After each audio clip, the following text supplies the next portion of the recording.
Okay. Good afternoon, everyone. I guess it's afternoon technically now. So I'm going to talk a little bit. Just call me Philip. I'm in I just started this fall in the counselor education program. And one of the things I've studied pretty much since my doctoral program at Georgia State has been perfectionism, sort of by accident. And the other strand I like to study is stress and coping. And so they integrate pretty well. And so the title is only Multidimensional Perfectionism and Well-Being because I hadn't figured out what studies I wanted to share today. But I figured that out, and there's some typos, I'm confident. But it's always fun to start with some cartoons. All right, so I've always been a perfectionist, just not a very good one, right, on the couch. All right, the problem is you're a perfectionist. You don't always have to be totally evil. Sometimes it's okay just to be annoying. And then one of my personal favorites, here's Death saying, God, I'm such a perfectionist, right? So now, one of the things you might see, the theme in these three cartoons is it's a fairly morbid, it's not necessarily an enlightening view of what perfectionism is. And quite frankly, that's what most people think about perfectionism. Right? And so earlier conceptualizations of perfectionism were that the more perfectionistic one was, the more pathological it was, the more problematic they are. Freud would call them anal retentive people. Right? We know some individuals like this possibly in our lives, or anyone else that goes along with that. All right? Burns actually it's this unwitting amount of just a strive for perfection, like relentlessly, no matter what happens. So these are the students that you get a 99% on an exam and they're upset and in your office for office hours. Or, the professor and this is that typo on one page and you're just sitting there going, oh, how did I miss this typo? The whole paper is messed up or something. All right? It's also something called POC, called the God-scum complex or phenomena. And it's where you are either, if you make those high aspirations, perfectionists, they think, yes, I've made it, I'm perfect, I've got everything going. But if they have that slight error at any point in time, they just plummet all the way down thinking they're complete scum. It's this massive amount of self-criticalness that comes on with it. And there's no middle ground with a lot of this. That's what typically happens. All right. So that was the earlier conceptualization of perfectionism. And the main clinical implication, what people typically would tell perfectionists is, lower your standards. Don't have such high aspirations or goals. Just lower them, right? Well, part of the interesting piece about that, I've always thought is, if you have a loved one that needs heart surgery or something else like that, the last thing you want your surgeon to say is, good enough for government's work, right? You don't want to hear that part of it. You want to hear that they did it perfectly, that they strive to do this as excellent as they could, because it's your loved one on the operating table or in the counseling chair or where else it might be. So there could possibly be something more multidimensional going on. So there are a couple of different competing theories about this. I'm going to introduce you to three of them. The first two that I think actually still see perfectionism as more of an unhealthy adaptation. It's just a matter of where you target that perfectionism. And then a third one, which is one that I've been using more often in my own research, and I'll touch more about that one as well. All right, the first one is two guys named Hewlett and Flett. They have an interesting multidimensional perfectionism view. And they're in Canada. They're smart people. I love them to death. But they have the three types of perfectionism that happen. All right, there's one called self-oriented perfectionism. And that's really where people just, their own personal standards for striving for excellence. All right. And if you look at the literature on this, it has some mixed findings. One is that they typically find that people, on average, they have lower stress levels in some cases, but then they have higher stress levels in other studies. So there's very mixed results going on with self-oriented perfectionism. The other is socially prescribed perfectionism. This is the one that's pretty nasty. This is where you actually think other people are holding you to much higher levels of perfectionism or standards. So it's not your own view, it's what you think society or other people in your life are. And this one has very, very strong relationships with depression. Suicidal ideation is actually a really significant issue. Hewlett and Flett have actually been talking recently about how that's probably one of the better predictors in suicide assessment that's being missed a lot. There's some interesting cases for that. The other one is other-oriented perfectionism. So rarely will someone who has very high levels of other-oriented perfectionism feel that they're a problem, but they're always going to make you perfectionistic. Think of the boss that you may not like that's always expecting really high achievement from everyone else around you, but they don't necessarily have it for themselves. You always kind of feel bad. So other-oriented perfectionism usually makes other people around that individual feel more stressed out than they do. All right. Also has some interesting traits with narcissism.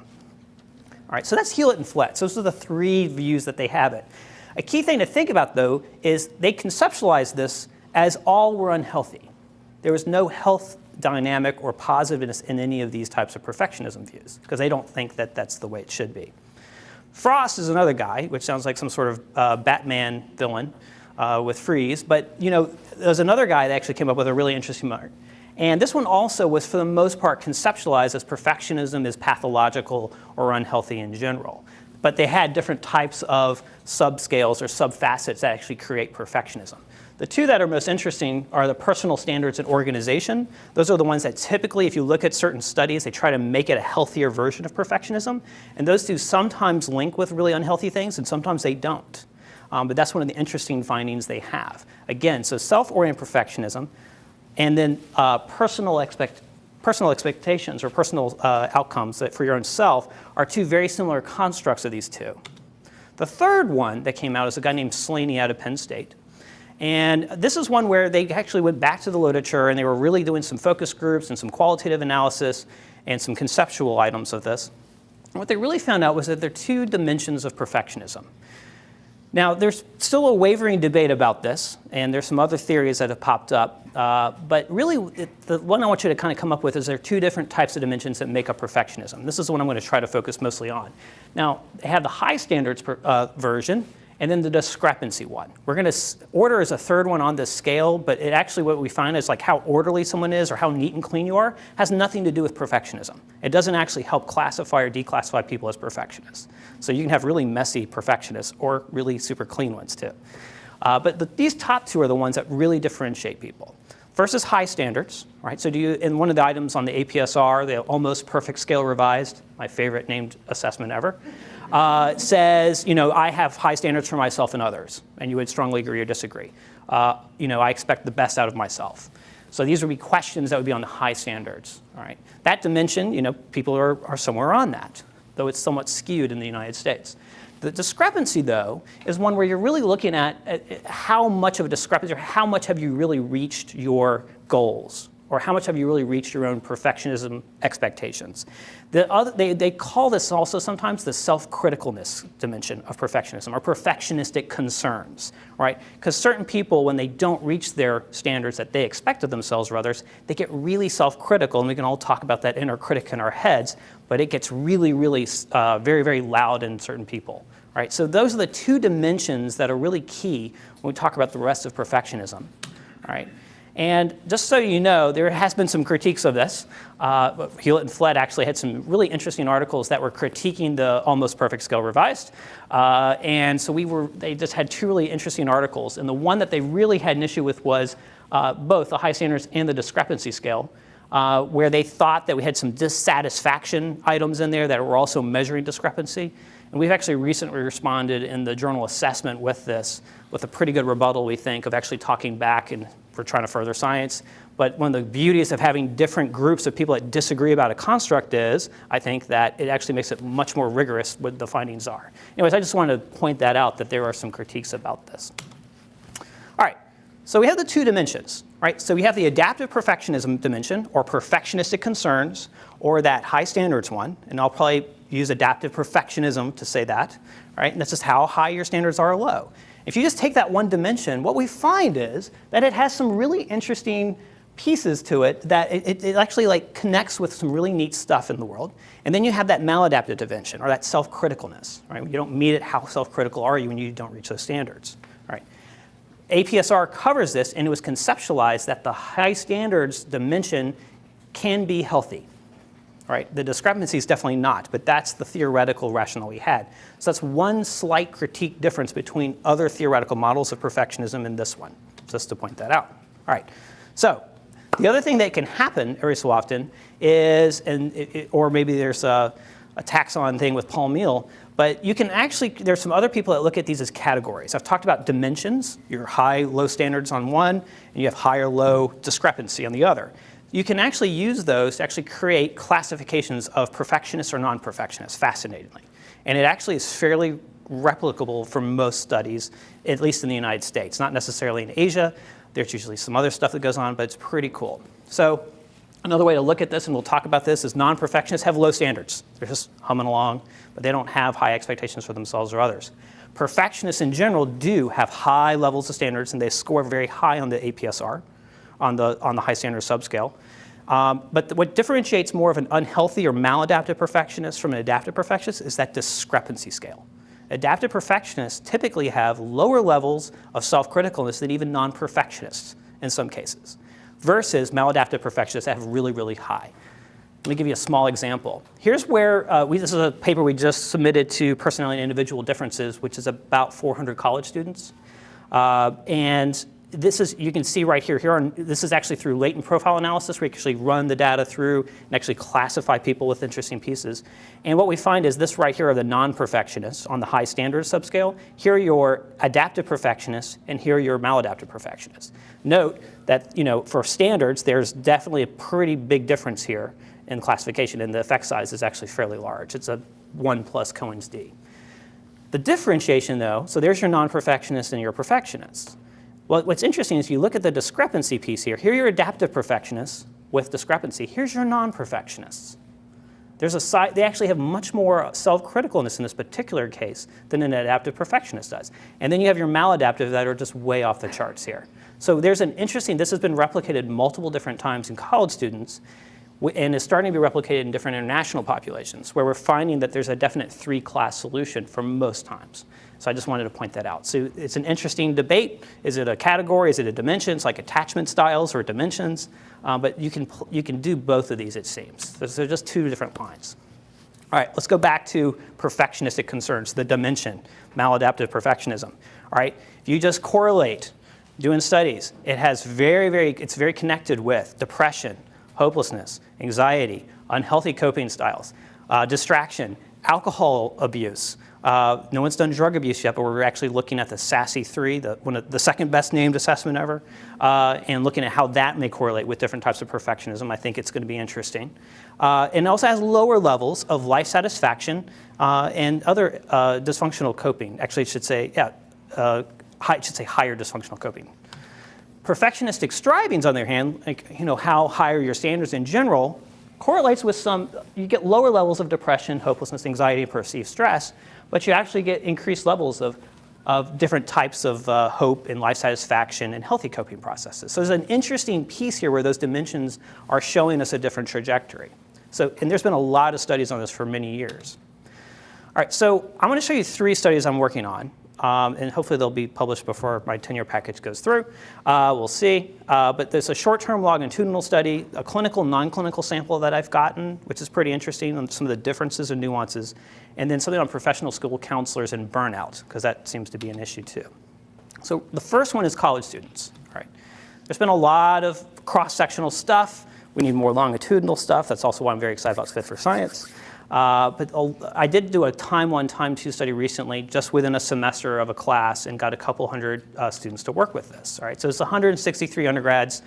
It's predominantly a Caucasian or white sample, which is just one of the limitations of this, though we have gotten interesting diversity, more diverse samples, and what we find is that this construct seems to be pretty similar across ethnicity and gender, at least in the United States. So that's the one good news that we have.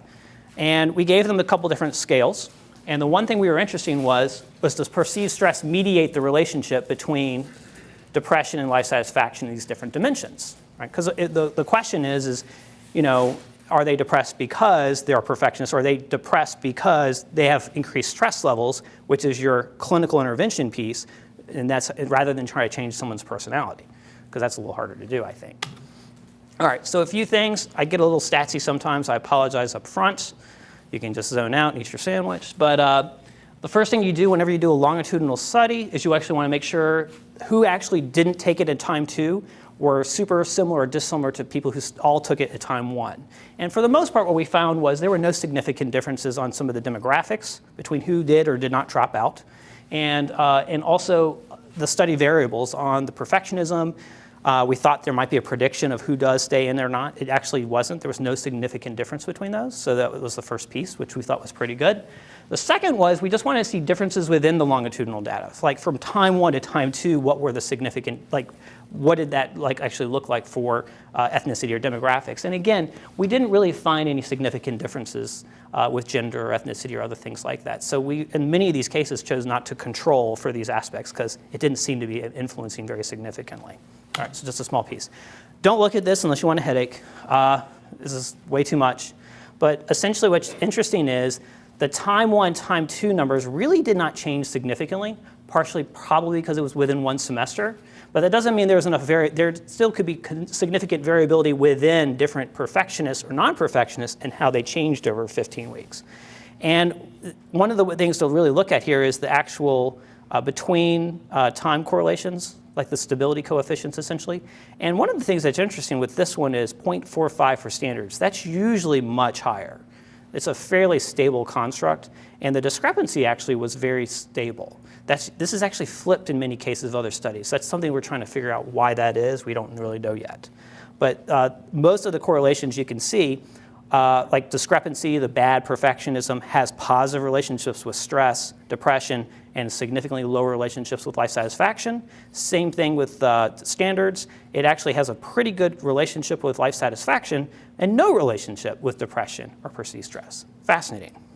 All right, so what we were looking at this was we wanted to do a mediation. Does perceived stress mediate that relationship? So Cole Maxwell has a really cool thing. Typically you want 3 points in time to actually do one of these mediation analyses to really do it, but this is like the cheap and dirty way to do it if you only have 2 time points.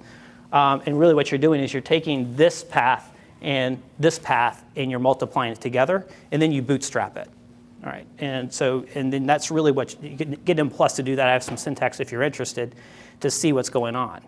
And what we found was what you're really looking for, so on depression, does maladaptive perfectionism, that bad dimension, what is the relationship to perceived stress, which is the relationship to depression? What we find was the confidence interval doesn't hold 0. It actually doesn't for either dimension.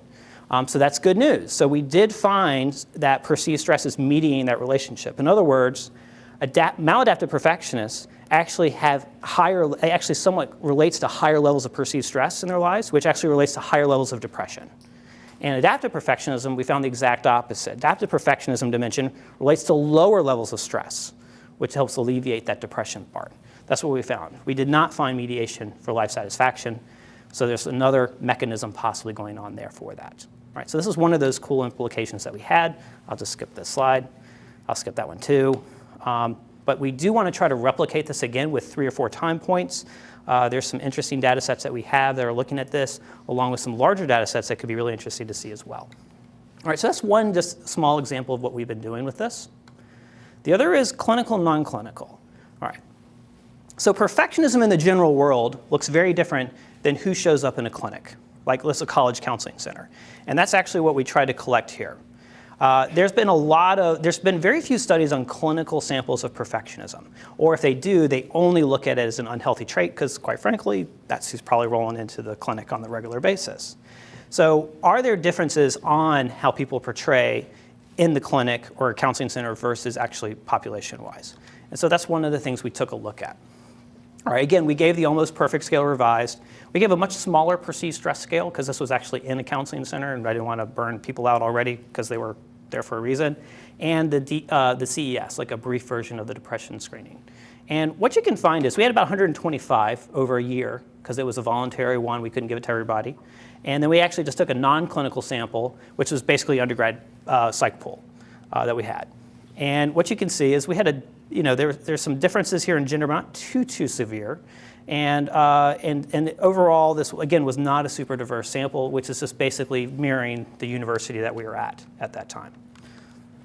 But here's the fun part. You can take your non-clinical sample, which is almost under 500. Here's your high standards, which was 42. All right. And then you can compare that to your clinical sample, which was 39. And I actually put down here, there was a significant difference between the two. And the Cohen's d is about 0.42, so it's almost meeting the medium effect size. So it's not really a clinically significant difference between that. However, look at the discrepancy scale. 38.97 for the regular world, 47, almost 48 for the clinical sample. So there's a much higher level of self-criticalness going on here of people who are appearing in a counseling center. Right? And it's a pretty good effect size. So one of the things we wanted to look at, okay, things correlated in the specific way that we thought, that again, happier, healthier, adaptive perfectionism seems to correlate, does not correlate with these things, while discrepancy, right, or how self-critical you are, does correlate with depression and perceived stress. So we found that again in both samples. But what we were really interested in is, are there different trajectories? Are there different ways of, does perceived stress interact differently with discrepancy for the clinical versus non-clinical sample? Like, so, can we ramp people up higher or lower? So where do those slopes hit? So we did a three-way interaction, right? And we were looking at a couple different pieces, and we just ran this through. But really, so we're looking at like clinical, non-clinical times self-critical perfectionism times perceived stress. Because it's possible that perfectionists who show up in a clinic have a different slope on that depression level than other people in the regular world. It's just an interesting phenomenon to see. And what we found was, we ran all these through, we had one interesting significant three-way interaction. Right? So we had sample, clinical or non-clinical, STOMI-coded, to discrepancy, right? Self-criticalness, and perceived stress. Right? So it was the one that was actually very cool, and it always leads to excitement, and then leads to this. This is my new like Stall Street Journal pitch, right? Here you go for final exam week, right? You never know. So, because these things are always a little complicated to interpret. The good news is, one was dummy coded, so we had clinical or non-clinical. The best way to look at a three-way interaction is you split it in two. You look at the two-way interaction with the clinical sample, and you look at the two-way interaction with the non-clinical sample, and then we can compare the slopes and what it looks like on the graph. And I have a graph for you. All right, so that's what we looked at. First thing we found, the non-clinical sample, just the two-way interaction was not significant. So what we do is we have main effects here. So standards had a very clear negative relationship with depression, and perceived stress also had a positive relationship with depression, and discrepancy, negative perfectionism, had a positive relationship with depression. There was no interaction. Right? However, for the clinical sample, we actually did. And it's not uncommon to find lower R, change in R-squareds for an interaction term, especially with these types of samples, so that is pretty cool. What we found was that anything over 10.63 for the perceived stress scale, and remember this was an abridged one, so you could only score as high as 16. So these are pretty stressed out people, is where this interaction became significant. All right, so what did that look like? All right, here's the screening for you. Low discrepancy, not very self-critical, all right? And then we have, or high discrepancy, so these are 1 standard deviations up or below the mean. And then you have low stress and high stress, same thing, all right? So if you take let's take the low stress person here first. I should use the laser pointer. The low stress people, regardless if they were self-critical or not, there's an interesting no change, there's a non-significant change in their depression levels. Fascinating, all right? So the low stress level doesn't seem to affect that personality construct as much as we think, which is good news actually. However, you get a stressed out perfectionist, or you get someone who is high stress and they have low levels of discrepancy, there is a definite jump here, but it really exacerbates it, I think, as they get more self-critical in that dimension. And so this doesn't look like a big change, because I actually made it the right scale versus like where you make it 8 or something as the minimum. But this is actually a fairly significant finding, because going from a 16.5 to almost a 19 on this with a standard deviation of around 4 with the CSD is actually pretty good. So that's an interesting finding that we find. So what does this mean? If you take someone who's really high in self-critical perfectionism or the discrepancy dimension, and they don't have a lot of stress in their lives, they're likely not going to get depressed, or it's not as likely they will be depressed.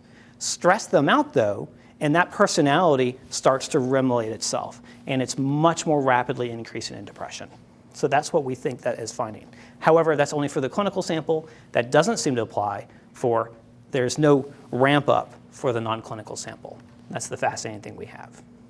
We'd like to report this again, or try to replicate this a couple times, particularly with a longitudinal study, looking at both of these samples, because that would help really pull out a little bit of the differences.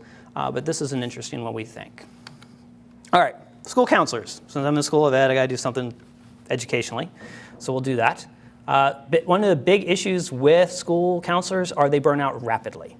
right? It's a massively stressful job. I was doing an internship in class earlier this week, and we had to bring in some other people, and they all looked just bone tired from the semester and year. They just looked really, really tired. So there have been a couple different ways of looking at this, and I want to talk a little bit about latent profile analysis. Remember, I talked about how they're the dimensions of perfectionism, but they're also categories of perfectionism. And I want to talk really about how you classify those perfectionists and see if there are differences between them. All right. So this is Hamachek's one of the key people who did this, and I wanted to see if there were differences between adaptive perfectionists, maladaptive perfectionists, and non-perfectionists in their stress levels, their burnout levels, and their actual coping styles. Right? So what we did was, this is a cross-sectional study we did again, just really quickly, where we gave them these different types of of assessments, and some of these give a lot of good subscales of different types of way people burn out or focus on things. Again, this was an overwhelmingly Caucasian or white sample. Again, this just emulates a lot of the ways that we're collecting data, and we're still looking for more diverse samples. All right. Again, another painful headache-looking table, but you can see here's standards, the high standards for perfectionism, and you can actually see if you go roll down this, there's really nothing significant. So these bottom couples are burnout inventory subscales.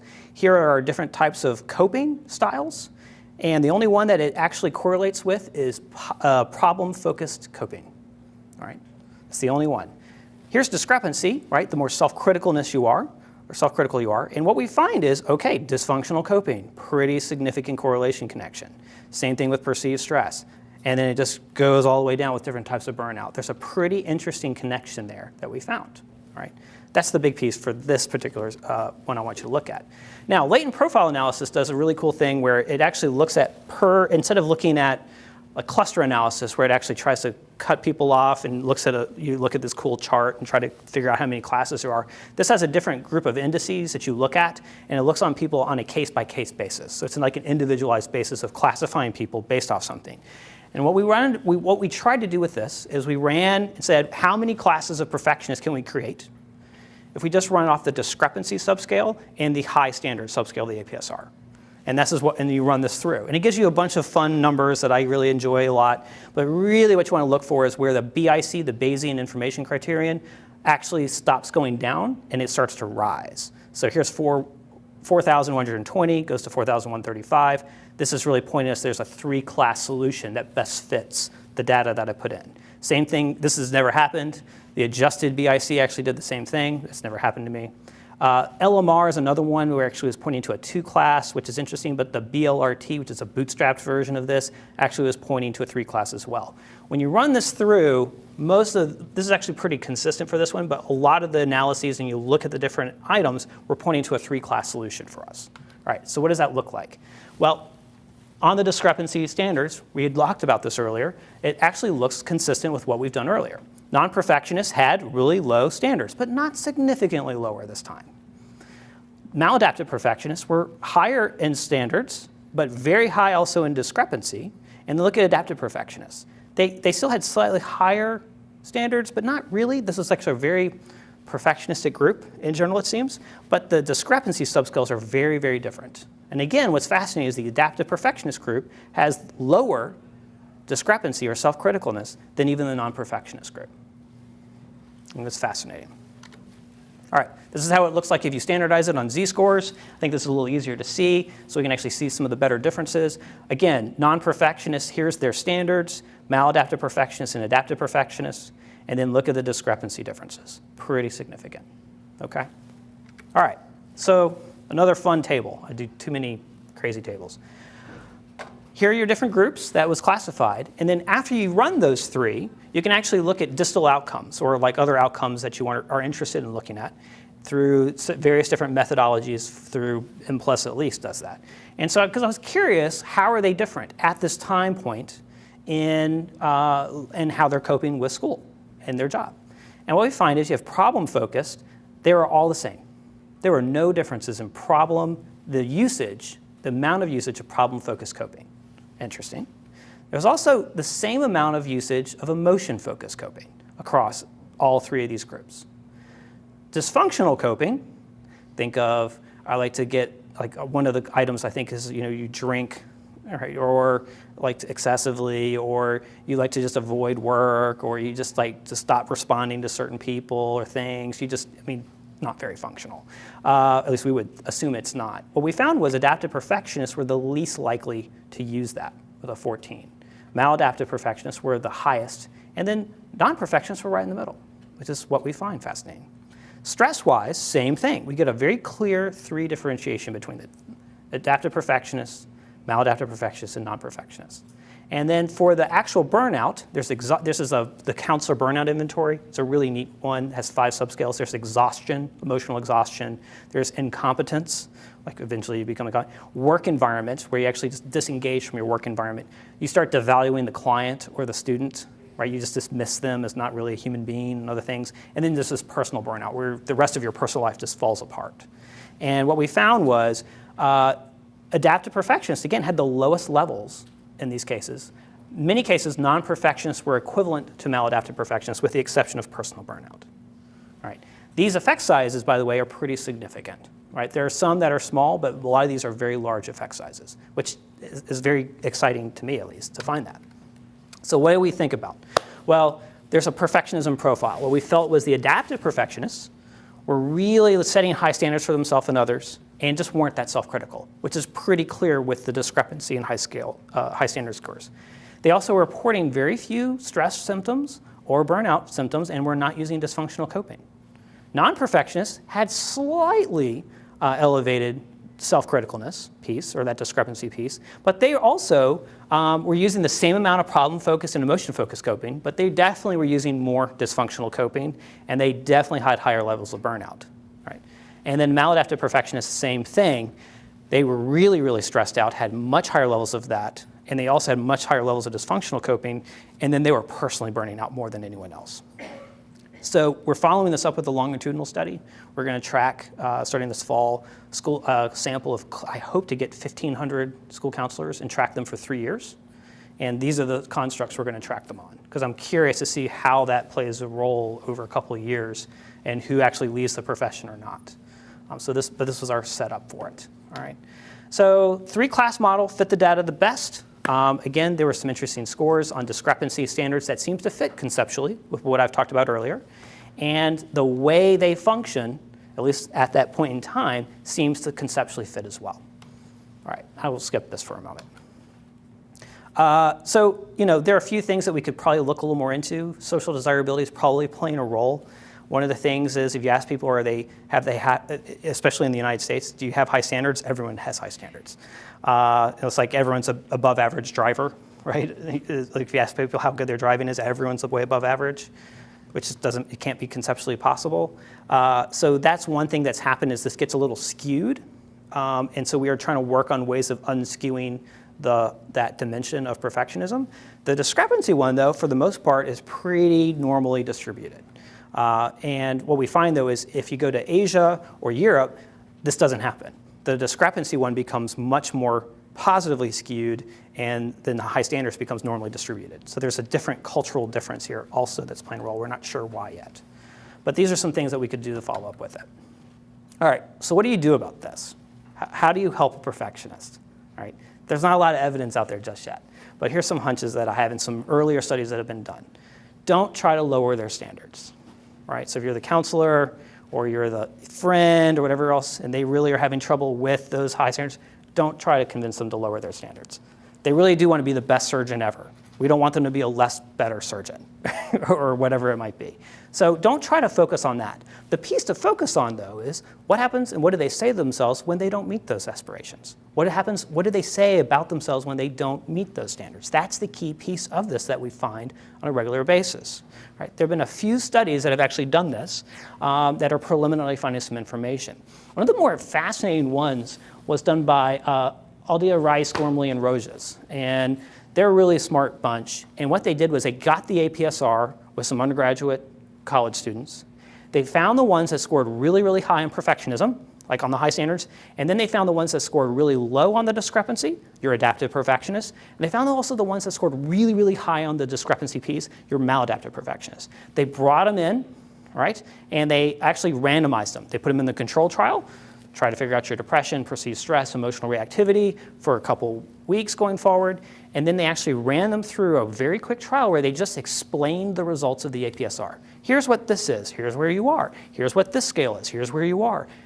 Sometimes people experience this way. And they just had a discussion, right? So they have created a fun qualitative study that they should probably publish soon about that.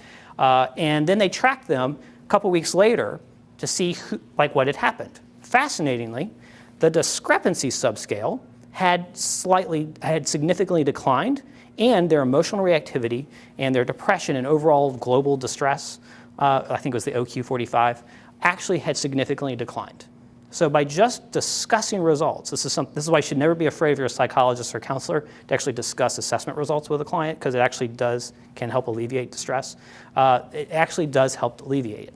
The standards, however, did not change. The standard subscale of the APS-R did not change for these clients on average. It was the discrepancy and the emotional reactivity that did.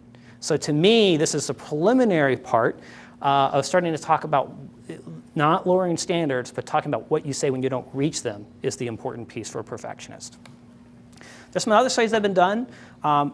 Of course, everything's been done for cognitive behavior therapy, but they have looked at about 75% versus the control can have alleviation of a lot of the emotional distress that's caused by perfectionism.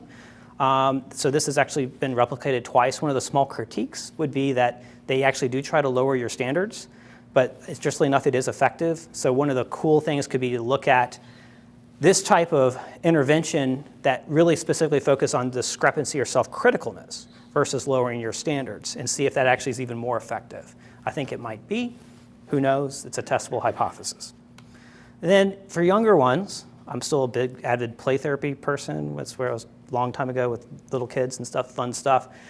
There are some conceptual articles that actually talk about integrating cognitive behavioral therapy and Adlerian techniques in play therapy for kids. There's also a good person-centered approach to it as well. Play therapy is actually pretty effective. There's some really good studies out there showing its overall effectiveness for kids, but not necessarily for perfectionism. So that's another line that could possibly be done. All right. Future things, just really quickly where I'm going. Spit for Science, got some cool items in there I'm very excited about for perfectionism. The world is, who knows what you can do with that. There's lots of different ideas. There's stress, anxiety, alcohol, drugs, you name it, say resiliency. Lots of cool things that can be looked at, including family background. That could be playing a role with perfectionism. So those are long funds. I talked about the longitudinal school counseling study I'm doing. There's also one with teacher prep, are different types of perfectionists that enter the teaching professions, particularly special education. I'm doing this with a guy named Dr. LaRon Scott at School of Ed. Does that actually help? Do people attrition out quicker in teacher prep or not? And he has student data outcome. So we actually can link this to see are certain teachers that have different perfectionistic tendencies, are they better teachers or not? Don't tell that out loud at SOE, they get really upset when I say that, but it's a testable hypothesis. Personality, there's some Hexaco or the Big Five. There's some very interesting questions about how that links over on perfectionism. I'll be at APS in a couple weeks, and I'm going to talk about the Hexaco and some different perfectionism constructs and how that links to subfacets of it.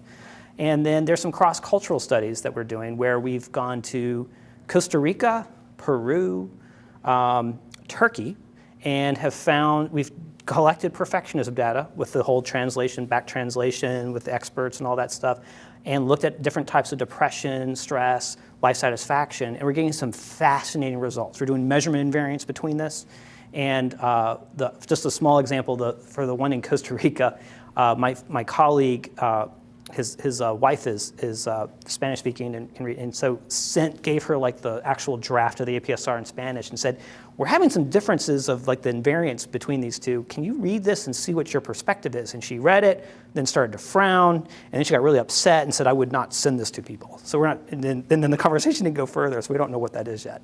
But whenever you do cross-cultural, I hope I didn't cause a rift. But whenever you do cross-cultural research, it's fascinating about what people particularly perceive in an assessment versus what we do. An example in China that took this, in I forget which dialect it was, and what we found out through focus groups was when we said, the question was, I have high standards for myself and others, they would agree as, yes, we have high standards for ourselves and others. So they were answering in a collective answer when we thought it was more individualistic. So we're trying to regroup on how do we wrestle with those different cross-cultural pieces. And it'd be fun always to do some HRV and cortisol stuff, stress some people out in the lab, and see how that results in different perfectionism views. All right, I think that's all I had, minus one cartoon.